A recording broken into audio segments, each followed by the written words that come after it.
Hello my soul family, कैसे हैं आप सब। एंड आई होप आप सब अच्छे होंगे, सुरक्षित होंगे और अपना इनर वर्क ज़रूर कर रहे होंगे जहाँ भी होंगे। मैं आप सभी का बहुत बहुत स्वागत करती हूँ अपने इस चैनल में। थैंक यू सो मच मेरे इस चैनल को इतना प्यार देने के लिए, मुझे इतना सपोर्ट देने के लिए। Thank you so much.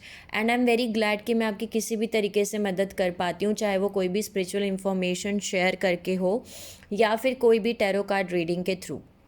तो चलिए आज का वीडियो शुरू करते हैं, जो कि बहुत ही इम्पॉर्टेंट वीडियो है।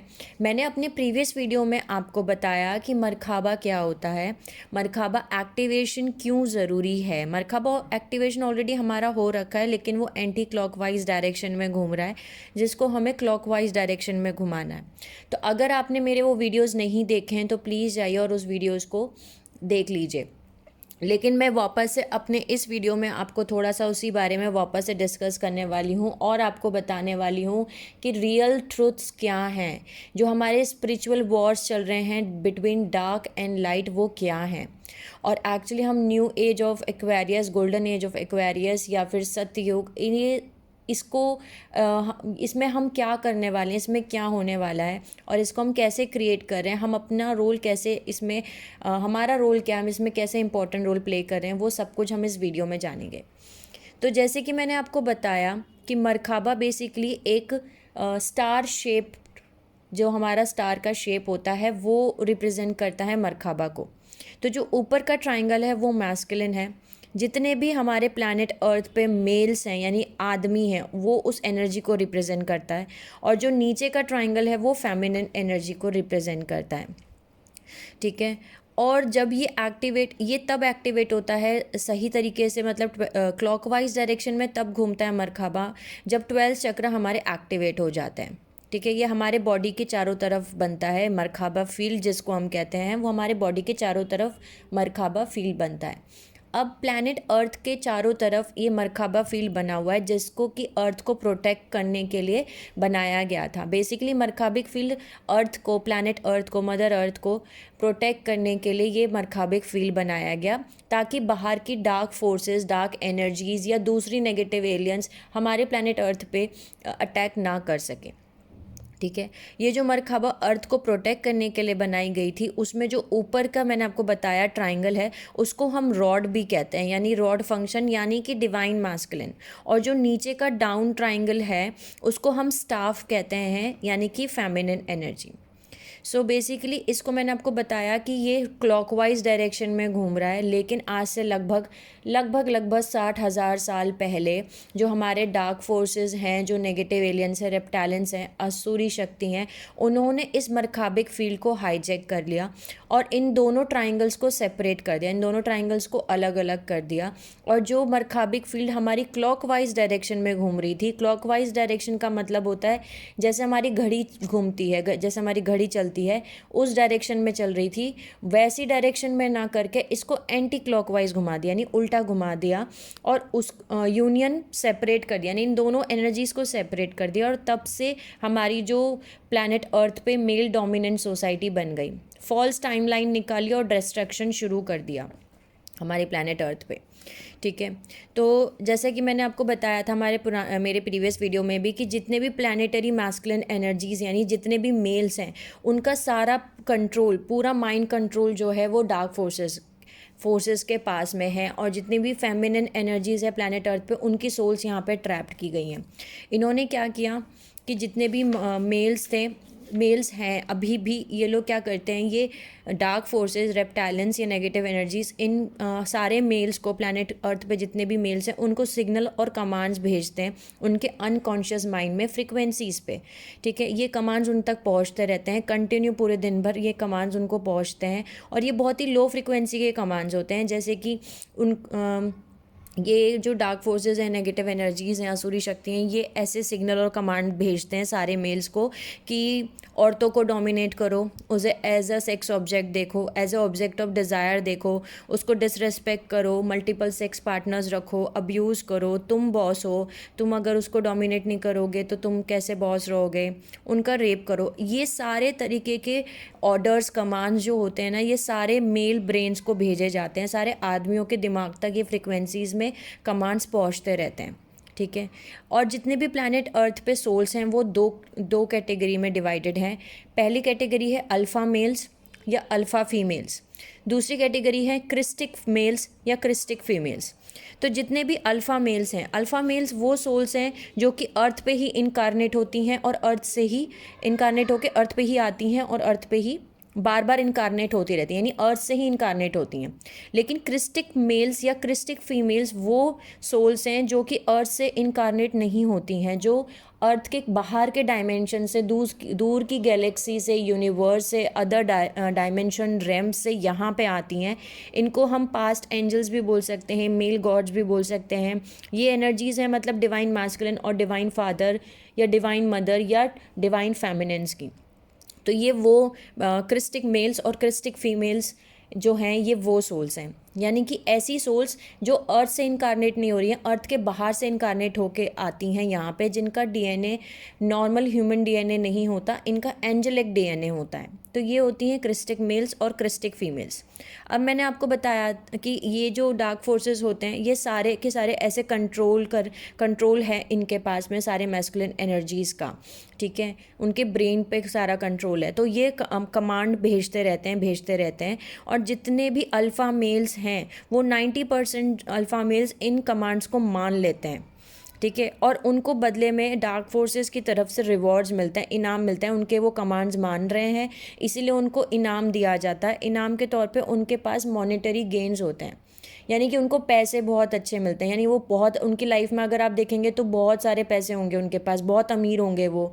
अगर हम आसपास हमारी सोसाइटी में देखें तो जो आदमी जो मेल्स औरतों की रिस्पेक्ट नहीं करते, उनको एज अ सेक्स ऑब्जेक्ट्स देखते हैं, तो ऐसे मेल्स को ज़्यादातर आप देखते होंगे कि ऐसे मेल्स के पास में बहुत पैसे होते हैं, बहुत अमीर होते हैं, उनके पास बहुत सारे अबंडेंस ऑफ मनी होता है। तो बेसिकली उनको अवार्ड मिलता है, उनको इनाम दिया जाता है क्योंकि वो ऑर्डर्स मान रहे हैं।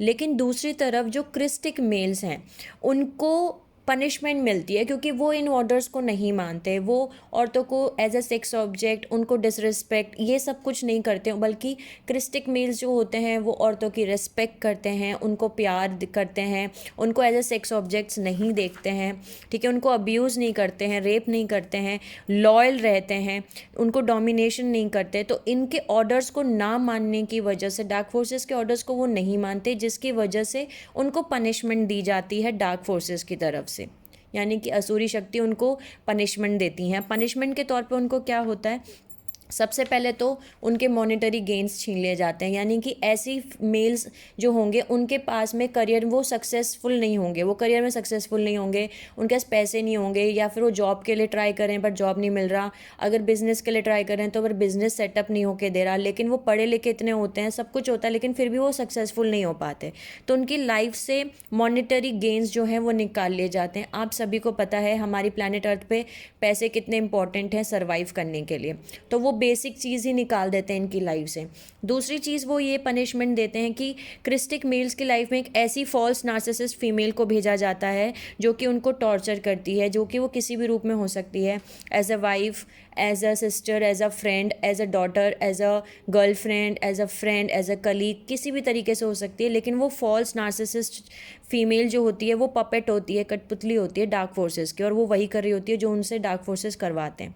तो बेसिकली वो उनको इतना इमोशनली मैनिपुलेट करती है, उनको उनकी एनर्जी को ड्रेन करती है, उनको अब्यूज़ करती है, उन्हें दर्द देती है क्रिस्टिक मेल्स को, क्योंकि वो ये सब कुछ नहीं मान रहे।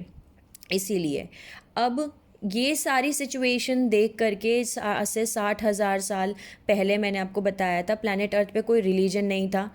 जब मरखाबिक फील्ड जब हाईजैक हुआ तब उन्होंने जितनी भी स्पिरिचुअल नॉलेज थी उसको डिस्ट्रॉय किया, उसको ख़त्म कर दिया, नष्ट कर दिया, और उसको मैनिपुलेट कर दिया by making false religion on planet earth. यानी कि धरती पे प्लैनेट अर्थ पे कोई रिलीजन नहीं था, कोई भी रिलीजन नहीं था, सब एक थे, लेकिन उस रिलीजन बना दिए गए क्योंकि उन्होंने डिवाइड एंड रूल का जो रूल है उसको फॉलो किया। उन्होंने फॉल्स रिलीजन बनाए और जितनी भी रियल स्पिरिचुअल नॉलेज थी जो हमें ट्रू फ्रीडम देती है इस सोल मैट्रिक्स प्रोग्रामिंग से, यानी कि इस मोह माया से, उसको डिस्ट्रॉय कर दिया गया और फॉल्स रिलीजन बना दिया। अब आप देख सकते हैं कि हमारे जितने भी फॉल्स रिलीजन्स हैं, चाहे वो कोई भी रिलीजन हो, वो हमें कुंडली अवेकनिंग के बारे में नहीं बताते, वो हीलिंग मेथड्स के बारे में नहीं बताते, वो चक्रा के बारे में नहीं बताते हैं, वो ये नहीं बताते हैं कि हम हमारी सोल से कैसे कैसे कनेक्ट करें। तो वो जो रियल स्पिरिचुअल नॉलेज थी वो उन्होंने डिस्ट्रॉय कर दी, ठीक है। और हमारे जितने भी ह्यूमन डीएनए टेम्पलेट्स थे उनको उन्होंने डिस्ट्रॉय किया। पहले जो ह्यूमंस हुआ करते थे उनके 12 स्टैंडर्ड डीएनए हुआ करते थे, जिसमें से डार्क फोर्सेस ने 10 स्टैंडर्ड डीएनए जो है वो तोड़ दिए, डिस्ट्रॉय कर दिए। जितनी भी कॉस्मिक मैरिजेस थी, यानी कि twin flame marriages, soulmate marriages, उनको भी डिस्ट्रॉय किया गया और फॉल्स रिचुअल मैरिजेस लगा दिया गया, जैसे कि हिंदू मैरिज रिचुअल, मुस्लिम मैरिज रिचुअल, एक्सेट्रा एक्सेट्रा, ठीक है, जिससे कि एक फॉल्स बिलीफ सिस्टम क्रिएट कर दिया गया उन्होंने। तो ये सब कुछ इन्होंने इतना सब कुछ किया, जिसकी वजह से मैं आप फोटो में भी देख सकते हैं, जो हमारी प्लैनेट अर्थ पे जो हमारी रियल फ्लावर ऑफ लाइफ है, यानी फ्लावर ऑफ लाइफ की जो आप गाया एनर्जी है हमारी, बेसिकली उसमें जो है सारी एनर्जी फ्री फ्लोइंग है, यानी कि ज़ीरो से शुरू होती है और ज़ीरो पे ही ख़त्म होती है। कुछ भी कहीं पे भी बीच में ऑब्स्टिकल, रुकाव, ये सब कुछ नहीं है। लेकिन उन्होंने जो है इस रियल फ्लावर ऑफ लाइफ को डिस्ट्रॉय करके एक false flower of life create किया, जिसमें आप देख सकते हैं कि जितने भी कर्व्स हैं वो फेमिनिन एनर्जीज़ हैं और जितने भी डॉट्स हैं, ठीक है, वो जो हैं वो फीमेल्स, जो डॉट्स हैं वो मैस्कुलिन एनर्जीज़ हैं और जो सोल्स हैं, जितनी भी फीमेल सोल्स हैं वो इसमें ट्रैप्ड कर दी गई। अब इस फ्लावर ऑफ लाइफ में, इस फॉल्स फ्लावर ऑफ लाइफ में जो ह्यूमन फीमेल सोल्स हैं उनको ट्रैप कर दिया गया, जिसको हम Medtronic disorder, masculine universal matrix कहते हैं। यानी कि जितनी भी फीमेल्स हैं उनको जो है सेक्सुअल स्लेवरी के लिए मार्क किया गया, यानी कि जितने भी फीमेल्स हमारी धरती पे हैं उनके साथ जब वो सोती हैं तो एस्ट्रल सेक्स होता है, उनको पता भी नहीं चलता है, क्योंकि जो अल्फ़ा फीमेल्स होंगी उनको पता भी नहीं चलेगा कि उनके साथ ऐसा सब कुछ हो रहा है। और जितने भी क्रिस्टिक फीमेल्स होंगी उनको हो सकता है पता भी चलता हो, लेकिन उनको बचा लिया जाता है बाय डिवाइन प्रोटेक्शन और by angels and gods and ascended masters. और इस फॉल्स फ्लावर ऑफ लाइफ में कोई भी कंप्लीट एनर्जेटिक फील्ड नहीं है, ऐसी कोई एनर्जी फील्ड नहीं है जो ज़ीरो से शुरू हो रही है और ज़ीरो पे आके ख़त्म होती है, ऐसी कोई भी नहीं है। इसमें आप देख सकते हैं जैसे कि आप पिक्चर में देख रहे हैं, ठीक है। तो ये थी हमारी प्लैनेट अर्थ की प्लैनेट मदर अर्थ गाया एनर्जी के साथ दे कम्प्लीटली, बेसिकली बोल सकते हैं कि ये वर्स्ट थिंग उन्होंने की कि वो मदर अर्थ गाया एनर्जी को रेप कर रहे थे। तो जब ये सब कुछ, इतना सब कुछ हुआ, तब फिर जितने भी मैंने आपको बताया कि सेक्सुअल स्लेवरी को मार किया गया और एस्ट्रल सेक्स भी होता है, और तो और हमारी प्लैनेट अर्थ पे इसीलिए मेल डोमिनेंट सोसाइटी, इसीलिए यहाँ पे फीमेल्स के साथ रेप होते हैं या फिर उनको प्रोस्टिट्यूशन में भेज दिया जाता है, या फिर जो भी चीज़ें होती हैं वो इसीलिए सब कुछ होती हैं।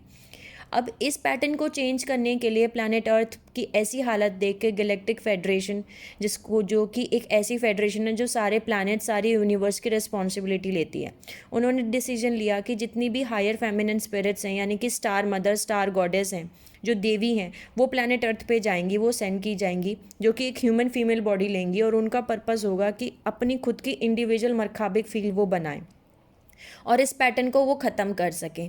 अब जब प्लैनेट अर्थ पे कोई भी सोल आ रही हैं जो जहाँ पे जन्म ले रही हैं, चाहे वो एक स्टार सीड हैं, चाहे वो ट्विन फ्लेम्स हैं या सोलमेट्स हैं या लाइट वर्कर्स हैं, एम्पाथ्स हैं, चाहे वो एक नॉर्मल सोल ही क्यों ना हो, अर्थ की सोल ही क्यों ना हो, सभी सोल्स के अंदर जो हैं वो बहुत सारे इम्प्लांट्स लगाए गए हैं और वो उनके अंदर भी फिट होते हैं। जैसे कि मैंने आपको बताया, उन्होंने 10 स्टैंडर्ड डीएनए जो है वो तोड़ा। तो 10 स्टैंडर्ड डीएनए में क्या किया उन्होंने कि जो हमारा 9th और 10th स्टैंडर्ड डीएनए है उसको उन्होंने डिस्ट्रॉय किया बाय रेप्टाइलियन टेल इम्प्लांट से, जिससे की वजह से किसी की भी नेचुरल अवेकनिंग नहीं होती है। पहले नेचुरल अवेकनिंग होती थी 12 स्टैंडर्ड डीएनए की वजह से, लेकिन उन्होंने रेप्टाइलियन टेल इम्प्लांट हमारे अंदर डाला, जिसकी वजह से नेचुरल अवेकनिंग नहीं होती है। 8th और 6th स्टैंडर्ड डीएनए को डिस्ट्रॉय किया गया by false light SPE implants. SPE implants मतलब कि सप्रेसर पैरासाइट एंटिटीज़, फिर एडिक्शन मैट्रिक्स, यानी कि एक ऐसी लाइट जो हम सोचते हैं कि हमें लाइट दिख रही है, वाइट लाइट दिख रही है, वो एक फॉल्स लाइट हमें दिखती है। और एसपीई इम्प्लांट्स बेसिकली एक ऐसी नैनो टेक्नोलॉजी है जिससे कि हर एक इंडिविजुअल की वीकनेस को ढूंढा जाता है, उसके अंदर का फियर क्या है वो पता लगाया जाता है और उस फियर को उसके अंदर और प्रोड्यूस किया जाता है। उसकी लाइफ में वही सिचुएशंस और वही सारी बार बार चीज़ें आना शुरू हो जाती होनी जो उसके अंदर, खुद के अंदर डर होते हैं, और उसको बुरी तरीके से अब्यूज़ करना, उसके अंदर डर प्रोड्यूस करना और उसको रॉन्ग डायरेक्शन में लेके जाती हैं ये सारी चीज़ें। ठीक है। फिर हमारे जो वैस्कुलर सिस्टम है, जिसको हम हिंदी में नाड़ी तंत्र भी कहते हैं, उसको भी डिस्ट्रॉय किया गया एडिशन मैट्रिक्स से। फिर जो हमारा 7th और 3rd स्टैंडर्ड है, उसको डिस्ट्रॉय किया गया मिलट अबडक्शन और पैरासाइट से।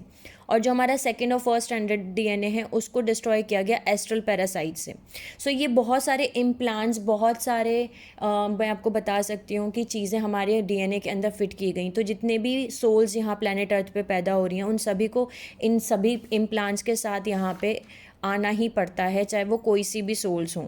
ठीक है। अब जितने भी यहाँ पे सोल्स पैदा हो रही हैं, जो कि स्टार सीड्स हैं, जो स्टार मदर्स हैं, जो डिवाइन फेमिनिन एनर्जीज़ हैं, वो अकेले नहीं पैदा होती हैं, वो अपने डिवाइन मैस्कुलिन यानी अपने डिवाइन काउंटर पार्ट के साथ ही आती हैं, दोनों ही एक साथ आते हैं। तो बेसिकली जितने भी हमारे धरती पे जितने भी ट्विन फ्लेम्स हैं, स्टार सीड्स हैं, लाइट वर्कर्स हैं, या फिर सोलमेट में हैं, उन सभी का ये सोल पर्पस है कि वो अपनी खुद की मरखाबिक फील्ड को करेक्ट करें, यानी कि उसको जो एंटी क्लॉकवाइज डायरेक्शन में घूम रही है उसको क्लॉकवाइज डायरेक्शन में घुमाएं। ठीक है। फिर वो हमारे प्लैनेट अर्थ की जो मरखाबिक फील्ड है उससे वो मर्ज करें, उससे वो जोड़ें, खुद की मरखाबिक इंडिविजुअल मरखाबिक फील्ड को उससे जोड़ें। और फिर जितने भी स्टार गेट्स हैं उनको रीओपन किया जाए। स्टार गेट्स बेसिकली एक नैनो टेक्नोलॉजीज़ हैं जो कि दूसरे डायमेंशन से हमारी प्लैनेट अर्थ को जोड़ती हैं। तो हमारे प्लैनेट अर्थ पे 4 बेसिकली स्टार गेट्स थे जो कि इन लोगों ने बंद कर दिए थे जब इन्होंने हमारी प्लैनेट अर्थ के मरखाबिक फील्ड को हाईजैक किया था। तो उसमें से 4 स्टार गेट्स थे जो उन्हें भी बंद कर दिया था, जिसमें से पहला था गोल्डन ईगल गेटवे, दूसरा था वाइट लॉयन गेटवे, तीसरा था ब्लू ऑक्स गेटवे और चौथा था गार्जियन प्लानिटरी ग्रिड गेटवे। ठीक है। यानी कि स्टार गेट्स एक ऐसे पोर्टल्स होते हैं जो अर्थ को पैरेलल यूनिवर्स से कनेक्ट करते हैं। ये एक ऐसे गेट्स हैं जो अर्थ को सराउंडिंग में बने हुए हैं, अर्थ को डिफरेंट यूनिवर्स से कनेक्ट करते हैं, यानी हायर डायमेंशन से इन सब से कनेक्ट करते हैं। ठीक है। जो स्टार गेट्स हो रहे हैं, लेकिन अब जो है जितने भी हमारा golden age of Aquarius, new age of Aquarius, या फिर हम सतयुग बोल सकते हैं, इन सब में इन एनर्जीज़ को जो है वापस से खोला गया है। ठीक है। अब मैं इस बारे में और बात करती हूँ। जितने भी सोल्स हैं जो धरती पे आ रही हैं, उन सभी ने ट्विन फ्लेम टेम्पलेट के लिए साइन अप नहीं किया गया। यानी कि कुछ सोल्स हैं जिन्होंने ट्विन फ्लेम टेम्पलेट के लिए साइन किया कॉन्ट्रैक्ट, सोल कॉन्ट्रैक्ट जो है उनका, वो ट्विन फ्लेम कैटेगरीज में आती हैं, यानी ट्विन फ्लेम को वो ट्विन फ्लेम टेम्पलेट के अंदर हैं। लेकिन कुछ जो हैं सोल्स, उन्होंने सोलमेट टेम्पलेट को चूज़ किया। यानी कि आप में से कुछ सोलमेट टेम्पलेट के अंदर आते हैं, सोलमेट जर्नी में हो सकते हैं, और कुछ जो होते हैं वो ट्विन फ्लेम टेम्पलेट्स में जुड़े होते हैं। लेकिन सभी का सोल पर्पस एक ही है, सेम है। ठीक है। अलग अलग नहीं है। और जितने भी ट्विन फ्लेम्स हैं वो बहुत लंबे टाइम से वेट कर रहे हैं रीयूनाइट करने के लिए। ऐसा बोल सकती हूँ अटलांटिस के टाइम से वेट कर रहे हैं ताकि वो इकट्ठे वापस आ सकें, इटर्नल यूनियन में आ सकें बेसिकली। अब प्लैनेट अर्थ पे क्या मेन प्रॉब्लम है कि जितने भी यहाँ पे ह्यूमन सोल्स हैं उनके या तो डैमेज डीएनए है, जैसा कि मैंने आपको बताया 2 स्टैंडर्ड डीएनए रह गए सिर्फ। ठीक है। लेकिन जितने भी ओल्ड सोल्स हैं, जितने भी स्टार सीड्स हैं, या फिर लाइट वर्कर्स हैं, ट्विन फ्लेम्स हैं, एम्पाथ्स हैं या सोलमेट्स हैं, उनके 2 स्टैंडर्ड डीएनए नहीं है। उनके या तो 12 स्टैंडर्ड डीएनए है, या 24 स्टैंडर्ड डीएनए है, या 32 स्टैंडर्ड डीएनए, उनके high level of standard DNA. तो जो अर्थ के सोल्स हैं उनके साथ सबसे ज़्यादा प्रॉब्लम ये है कि या तो उनका डैमेज डीएनए है, या उनके ऊपर हैवी कार्मिक बर्डन्स डाल दिए गए हैं। यानी कि कार्मिक एनर्जी, जो कि कार्मिक एनर्जी इतनी हाई होने की वजह से क्या होता है कि उनके अंदर ब्लॉकेज क्रिएट करती है वो कार्मिक एनर्जी, और वो एक ऐसा चैलेंज क्रिएट करती है एक सोल के लिए कि वो उनके लिए बहुत डिफ़िकल्ट हो जाता है इस 3D डायमेंशन, इस सोल मैट्रिक्स, यानी कि इस 3D डायमेंशन से बाहर निकलना और अपने खुद के अंदर के इनर मैसेज को कनेक्ट कर पाना। क्योंकि जब इन डीएनए को तोड़ा जा रहा है तो आप अपनी ही सोल से डिस्कनेक्ट हो जाते हो, आप अपनी सोल से कनेक्ट नहीं हो। ठीक है। जब आप अपनी सोल से ही कनेक्ट नहीं हो तो आपकी इनर गाइडेंस आपको नहीं आप सुन सकते। इसीलिए मैंने आपको कहा था कि अपनी खुद की इनर सोल से सबसे पहले कनेक्ट होना है। ठीक है। अभी अर्थ की जो पॉपुलेशन है, जितनी भी पॉपुलेशन है, वो सारे के सारे पार्टिसिपेट नहीं कर रहे हैं इस असेंशन प्रोसेस में। लेकिन जितने भी सोल्स इसमें पार्टिसिपेट कर रही हैं या नहीं भी कर रही हैं, वो सभी कुछ ना कुछ तो कंट्रीब्यूशन कर रही हैं प्लैनेट अर्थ की असेंशन में, यानी 5D डायमेंशंस में। अब जितने भी स्टार सीड्स और लाइट वर्कर्स हैं, इनके जो मैंने आपको बताया एनर्जी सेंटर्स होते हैं, या जो डीएनए इम्प्रिंट्स हैं इनके अंदर, या इनके जो चक्रास हैं वो एक्टिव हैं, और वो हाईली एक्टिवेटेड हाई एनर्जी वाले चक्रास हैं, ठीक है। क्योंकि इनके डीएनए ऐसे ही बनाए गए हुए हैं, लेकिन वो सारे डीएनए जो होते हैं वो डॉर्मेंट रहते हैं, यानी कि जंक डीएनए रहते हैं, तब तक एक्टिवेट नहीं होती हैं सारी चीज़ें उन स्टार सीड्स के अंदर जब तक उनकी अवेकनिंग ना हो। एक बार उनकी अवेकनिंग हो जाती है शुरू, तब वो सारे कोड्स, तब वो सारी प्रोसेस वो शुरू होता है उनके अंदर भी, वो अपने खुद के डीएनए से वो अपने सारी नॉलेज को रिट्रीव कर पाते हैं। लेकिन उसके पहले उनको भी अपने ऊपर, खुद के ऊपर बहुत ज़्यादा काम करना पड़ता है, ठीक है। अपनी खुद की हीलिंग करनी पड़ती है, अपने खुद की सोल से कनेक्ट होना होता है, अपने अंदर की इनर मैस्कुलिन और इनर फेमिनिन एनर्जी को बैलेंस करना होता है, गॉड से कनेक्ट होना होता है, सोल फैमिली से कनेक्ट होना होता है। तो इतना लंबा प्रोसेस है बेसिकली।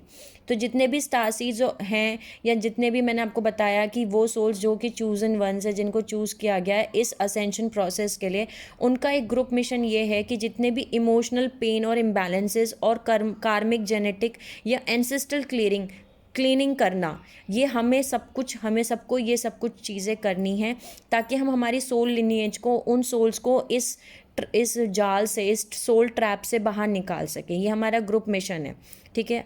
ज़्यादातर हमें, मैंने आपको बताया, हम चूज़न वंस हैं, जितने भी हैं ये चूज़न वंस हैं, और हमने खुद ने ये सोल पर्पस बोल सकती हूँ आपको, ग्रुप मिशन हमने खुद ने चूज़ किया है, क्योंकि वी हैव दैट पावर्स कि हम ये सब कुछ कर सकते हैं। Collective of whole specific group, ठीक है, ये हम कर सकते हैं। और जो, जैसे कि आप किसी फैमिली में बॉर्न होते हो, तो जेनेटिकली आप, उनका डीएनए आपके अंदर है, तो ये आप पूरी की पूरी एंसेस्ट्रल हीलिंग कर रहे होते हो, यानी कि वो कर्मा क्लियर आउट कर रहे होते हो जो कि आपकी जनरेशन टू जनरेशन आपके अंदर चला आ रहा है। तो इसीलिए इसको हम एक तरीके से ऐसा भी बोल सकते हैं कि इसको एंसेस्ट्रल क्लियरिंग भी बोल सकते हैं, ठीक है। तो बेसिकली ये है जो मैंने आपको बताया था मेरे पुराने वीडियो में भी, पर इस वीडियो में मैंने आपको वापस से इसीलिए बताया ताकि आपको, जो इन्होंने वो वीडियो नहीं देखा है, तो वापस से वो समझ सकें। अब आते हैं इस वीडियो पे कि स्पिरिचुअल ट्रुथ क्या है, रियल ट्रुथ क्या है। तो बेसिकली जो मोस्ट पीपल हैं उनको ये बिलीव होता है कि जो भी मीडिया में, न्यूज़ में, हमारे सोशल वेबसाइट्स पे जो भी दिखाया जा रहा है वो सच है, और वो ये भी नहीं जानते कि इसके पीछे क्या एजेंडा छुपा हुआ है जो कि हमारे फ़िलहाल मूवमेंट्स पे चल रहा है। अगर आप इस चीज़ को माने या ना माने, लेकिन एक ये बहुत बड़ा सच है कि एक बहुत बड़ा स्पिरिचुअल बैटल चल रहा है between lower and higher vibrations, यानी कि डार्क और लाइट के बीच में स्पिरिचुअल वॉर चल रहा है, ठीक है। ये वॉर कोई खून का नहीं है कि जैसे हम हमारे देखते हैं वर्ल्ड वॉर 2 हुआ, वर्ल्ड वॉर 3 हुआ, तो हम आपस में लड़ते हैं, ये वैसा वॉर नहीं है। ये एनर्जीज़ का वॉर है, ये राइट और रॉन्ग का वॉर है, ये भगवान और शैतान का वॉर है, ऐसा बोल सकती हूँ मैं। बिटवीन नेचर और एंटी नेचर, या लाइफ और डेथ का वॉर है। तो जितने भी स्टार सीड्स हैं वो इस पे सबसे ज़्यादा उन्होंने स्टैंड लिया, और वो यहाँ पे इसीलिए हैं ताकि वो इन डेविल एनर्जीज़ या इन असुरी शक्ति के खिलाफ खड़े रह सकें। और जितने भी मीडिया एजेंट्स हैं वो उनके साथ ही काम कर रहे हैं, ठीक है, डार्क फोर्सेस के साथ ही काम कर रहे हैं, जो कि हमें मैनिपुलेट करते हैं, ऐसी इन्फॉर्मेशन दिखा के, नेगेटिव इन्फॉर्मेशन दिखा करके हमारे अंदर डर प्रोड्यूस करना, ये सारी चीज़ें वो प्रोड्यूस करते हैं, ठीक है। क्योंकि उनका काम ही यही है, उनके अंदर पावर्स ही तब आती हैं, डार्क फोर्सेस के अंदर पावर ही तब आती हैं जब वो इन फियर को, हमारी जो लो वाइब्रेशन एनर्जीज़ हैं, फियर, डर, फिर उसके बाद में डार्कनेस, इन सब से उनको एनर्जी मिलती है, तो वो ये सब कुछ क्रिएट करते हैं जानबूझ करके। लेकिन आप अपनी अपनी अगर स्पिरिचुअल आई साइट से देखें कि ये इनकी जो एविल एजेंडाज हैं वो क्या चल रहे हैं, तो आपको सब कुछ दिखाई देगा कि सच में चल क्या रहा है। यहाँ तक कि आपको ये भी दिखेगा कि कैसे भगवान आपकी, और ये एंजल्स या असेंडेड मास्टर्स, स्पिरिचुअल फोर्सेस कैसे आपको प्रोटेक्शन कर रहे हैं, कैसे आपको बचा के रख रहे हैं डेली लाइफ में, आपको कैसे वो गाइडेंस कर रहे हैं हर एक स्टेप पे। क्योंकि मैंने आपको बताया कि, और आपको ये भी पता चलेगा कि कैसे ये लो वाइब्रेशन एंटिटीज़ और इनके एजेंट्स कैसे इस पूरे वर्ल्ड में ऑपरेट कर रहे हैं, कैसे वो काम कर रहे हैं। तो बेसिकली जो नेगेटिव एंटिटीज़ हैं ये कोशिश करती हैं लोगों को एस्ट्रल पे काम करने, मतलब कि उनके अंदर एक ऐसी डिज़ायरेबल इवेंट या ऐसी चीज़ें प्रोड्यूस करेंगी जिससे कि वो उनके लिए मतलब ईविल मोटिव्स और ईविल एक्शन ले सकें। जैसे कि उनका जो एम होता है, जो डार्क फोर्सेस असुरी शक्ति जिनको हम कहते हैं, उनका जो एम है वो यही है कि लोगों को मिसलीड करो, जो सच है उसको झूठ से बदल दो, ट्विस्ट करके उस जो झूठ है उसको सच करके दिखाओ और हमें हमारे डिवाइन सोल पर्पस से दूर लेके जाओ। ठीक है, प्राइमरी स्ट्रेटेजी इन लोगों की यही होती है कि हमें टेम्प्ट किया जाता है बेसिकली, कि ताकि हम हमारे खुद के सेल्फिशनेस और प्राइड में फंसे रह जाएं, रेदर देन ट्रस्टिंग कि हमारा डिवाइन पर्पस क्या है, हम यहाँ पे क्यों आए हैं, वो उस रास्ते से हट के हम इस चीज़ पे आ जाएं। उनका काम ये है। लेकिन आप सभी को एक बात समझनी है कि जितने भी असुरी शक्ति हैं या डार्क फोर्सेस हैं या नेगेटिव एलियंस बोल सकते हो आप, रेप्टाइलियंस बोल सकते हो, इनकी जो पावर है वो एक लिमिटेड पावर है। ठीक है, लेकिन जो डिवाइन पावर है, जो भगवान की शक्ति है, वो अनलिमिटेड है, उसके कोई अंत नहीं है, वो उनके ऊपर नहीं है। ठीक है, डिवाइन सबसे ऊपर है, तो उनकी जो शक्ति है वो अनलिमिटेड है और इनकी शक्ति, जो डार्क फोर्सेस की शक्ति है, वो लिमिटेड है। तो जैसे कि मैंने आपको बताया कि ये जो बैटल चल रहा है, ये बैटल आपके माइंड का बैटल है। जो डार्क फोर्सेस हैं वो आपके माइंड के साथ खेलती हैं बेसिकली। जब मैंने आपको बताया कि इन्होंने हमारे इतने स्टैंडर्ड हमारा जो डीएनए है, इतने 10 स्टैंडर्ड डीएनए इन्होंने तोड़ दिया, तो हमारी खुद की सोल से हम डिस्कनेक्ट हो गए। तो हमारे अंदर का जो माइंड है ये भी बट गया, यानी कि सबकॉन्शियस और अनकॉन्शियस माइंड। ठीक है, ये हमारे बीच में लड़ता रहता है, इनको भी सेपरेट कर दिया। अब इन नेगेटिव एनर्जीज़ का काम ये होता है कि ये फियर को, मैनिपुलेशन, डिसेप्शन, डिसबिलीव, भगवान में डिसबिलीव करना, फिर temptation, addiction, false celebrations through false religions, curses, spells, फिर वो कुछ ना कुछ सजेशन देंगे आपको म्यूज़िक से, एजुकेशन से, मीडिया से, इंटरनेट से, बॉलीवुड से, हॉलीवुड से। ये सारे इनके वेपन्स और टूल्स हैं। ये सारे वेपन्स और टूल्स को यूज़ करते हैं ताकि वो आपको डिसीव कर सकें, और बोथ जो भी रिलीजियस लोग भी हैं, जो रिलीजन में मानते हैं उनको भी, और जो रिलीजन में नहीं मानते उनको भी। तो ये सारे ये वेपन्स और टूल्स को यूज़ करते हैं। और सबसे ज़्यादा तकलीफ़ की बात यह है कि बहुत सारे सोल्स जो प्लैनेट अर्थ पे, उनको यही नहीं पता कि ये ईविल एंटिटीज़ उनके साथ में कर क्या रही हैं। मैंने आपको बताया इनका मेन गोल यही है कि इनको जो सोल है उसको ट्रैप करके रखना है, उसको फंसा के रखना है, एक एंडलेस इल्यूजन और कन्फ्यूजन में। जितने ज़्यादा लोगों को ये पॉसिबल हो सकते हैं उतने ज़्यादा सोल्स को ये ट्रैप करके रखना चाहती हैं, ताकि ये उनको लाइट में ना जाने दें। वो डार्क एनर्जीज में ही, डार्कनेस में ही ट्रैप करके रखना चाहती हैं, और एक कन्फ्यूजन और इल्यूजन, जो एक ऐसा इल्यूजन जो कभी ख़त्म ही नहीं होगा, उसी में गोल गोल घूमते रहें, और वो डिवाइन की तरफ या फिर लाइट की तरफ ना जाएं, वो भगवान की तरफ ना जाएं, लाइट की तरफ ना जाएं, वो अपने सोल पर्पस की तरफ ना जाएं। लेकिन इनको ये नहीं पता कि इनका टाइम अब ख़त्म हो गया है। The time is up. Time ख़त्म होता है डार्क फोर्सेस का अब। जैसे कि मैंने आपको बताया, जो डार्क एज ऑफ पाइसीस है, जिसको हम कलयुग भी कहते हैं, वो ख़त्म है। ठीक है, वो ख़त्म हो रहा है, और अब new golden age of Aquarius, जिसको हम सतयुग बोल रहे हैं, वो बेसिकली नया टाइम है। उस टाइम पे जितने भी डार्क एनर्जीज़ हैं वो यहाँ पे नहीं रुकने वाली, उनका टाइम अब ख़त्म होता है। मदर नेचर ने ऑलरेडी साइन कर दिया, उनके खिलाफ जंग ऑलरेडी शुरू हो चुकी है बेसिकली। ये उनका गोल, मैंने आपको बताया, डार्क फोर्सेस का गोल यही है कि वो जितने भी ह्यूमन्स हैं, जितने भी इंसान हैं, उनको उनके दिमाग का प्रिजनर बना, मतलब उनके दिमाग से उनको कैद करके रखो। ठीक है, उनको कैद करके रखो, क्योंकि सब कुछ जो है ना वो माइंड है। उनको कैसे कैद करके रखो? उनके अंदर डर पैदा करो, उनके अंदर एंजाइटी पैदा करो, उनके अंदर चिंता पैदा करो, और अदर स्पिरिचुअल इंस्ट्रूमेंट्स भी यूज़ करो ताकि वो लोअर वाइब्रेशन स्टेट में रहें। जिससे कि जब वो लोअर वाइब्रेशन स्टेट में रहेंगे तो उनके अंदर डीमंस अटैच हो जाएंगे उनके माइंड से। और एक बार अगर आपका माइंड डार्क फोर्सेस ने कंट्रोल कर लिया, तो आपकी सोल और आपकी बॉडी पे कंट्रोल करना बहुत आसान है उनके लिए। ठीक है, इनके मैंने आपको बताया कि जो इन्होंने ऑलरेडी हमारे अंदर जो टेक्नोलॉजी और इम्प्लांट्स लगा रखे हैं, वो इन सब चीज़ों से ये पता कर लेते हैं कि एक इंडिविजुअल सोल की ट्रिगर्स क्या हैं, किससे आप ट्रिगर होते हैं, क्या ऐसी चीज़ें हैं जो आपसे ट्रिगर कराती हैं और उससे आप हार जाते हैं, और उन ट्रिगर्स को ये हमारे खिलाफ यूज़ करते हैं, हमारे माइंड को कंट्रोल करने के लिए यूज़ करते हैं। क्योंकि एक बार मैंने आपको बताया हमारे माइंड को कंट्रोल कर लें तो ये पूरी बॉडी और हमारी सोल को भी कंट्रोल कर सकते हैं। तो हमें बेसिकली करना क्या है? अब हमें ये पता चल गया कि ये सच है, लेकिन हमें करना क्या है? पहले तो जितने भी ओल्ड प्रोग्रामिंग और कंडीशन हैं, चाहे वो आपने सोसाइटी से पढ़ी हो या फिर आपने अपने घर में सीखी हो, इन सबको रिजेक्ट करना है, अपनी खुद की एक्टिवेशन करनी है, अपनी खुद की लाइट बॉडी को हील करना है, अपने खुद के ट्रॉमास को हील करना है। जितने भी ट्रॉमास आपको मिले हों बचपन से, इनर चाइल्ड वूंड्स हों चाहे वो, या फिर वो आपके बड़े होने के वूंड्स हों, कुछ एंसेस्ट्रल वूंड्स हों, उनकी हीलिंग करनी है, ठीक है। और जितने भी डिस्ट्रैक्शंस है उनको स्टेप बैक करना है, यानी उनसे थोड़ा दूर रहना है, और अपने खुद की लाइफ का सोल पर्पस जानना है। ये जानना है कि आप प्लैनेट अर्थ पे आए क्यों हैं, ठीक है, ये आपको जानना है बेसिकली। तो ये बहुत ज़रूरी है। और अपने अंदर की इनर मैस्कुलिन और इनर फेमिनिन एनर्जीज़ को बैलेंस करना है। एक बार आप अपने आप को कंप्लीट हील कर लोगे, अपने अंदर के इनर मैस्कुलिन और इनर फेमिनिन एनर्जी को बैलेंस कर लोगे, हमारा जो माइंड जो टूटा हुआ है उसको भी आप इकट्ठा कर लोगे, यानी आपका सबकॉन्शियस अनकॉन्शियस माइंड जो है, ठीक है, और मेन माइंड जो आपके माइंड्स हैं उनके जो 3 हिस्से हो रखे हैं, 2 हिस्से हो रखे हैं, उनको भी आपको इकट्ठा करके एक साथ करना है।